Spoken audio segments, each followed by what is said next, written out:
Well, thank you, Leader Hammond, and thanks all of you for being here. You know, the legislature has been in session now for 5 months, and this is the time with a week or so to go that everything starts to get real and the discussions that we begin to have really emerge.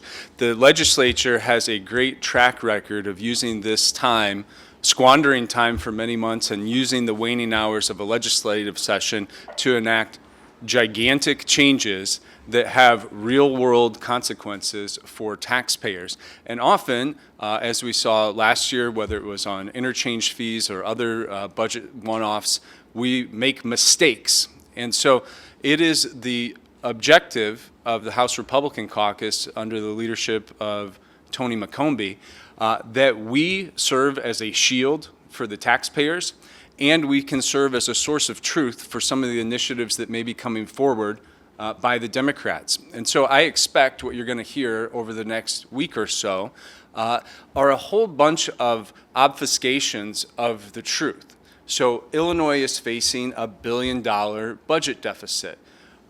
Why is that? It's because our state has not been growing for year after year after year. And we certainly aren't keeping pace of other states in the Midwest to facilitate economic growth.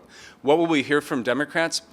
Oh, it's somehow Donald Trump's fault, and that the new president and the occupant of the White House is responsible for budget deficits that have been forecasted now by both COGFA and Gombe for almost a year. So let's be honest with the people of Illinois about the changes that need to be made here to facilitate economic growth. And at the same time, as Leader McCombie mentioned, we're waiting to see what emerges for a potentially very devastating energy package. The Democrats have been telling the ratepayers of Illinois that your energy bills are going to increase, and it's the fault of MISO or PJM through a capacity auction that they have every year. That's a great comfort to our constituents, right? As they see these price spikes and shocks on their summer utility bills, Democrats want to insert language into their bills that say, no, it's someone else's fault and not ours. And so we will be a source of truth for our constituents and for the people of Illinois, explaining what's really happening here in the state capitol. And then again, we need to be, and we have been and will continue to do so, the shield for taxpayers, whether it's the service tax proposal that was floated as a way to fund mass transit and fix the Chicago, the CTA fiscal cliff.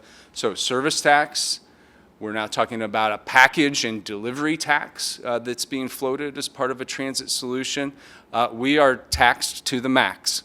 We've said it before, and we need to make sure that we will defend against these tax proposals that come forward. So gaming tax, delivery tax, service tax, the energy proposal is just a tax and hike on the ratepayers of the people of Illinois. And as a result, we'll continue to chase families and businesses out of our state. And it is our intention to be the blockade from making sure that does not happen.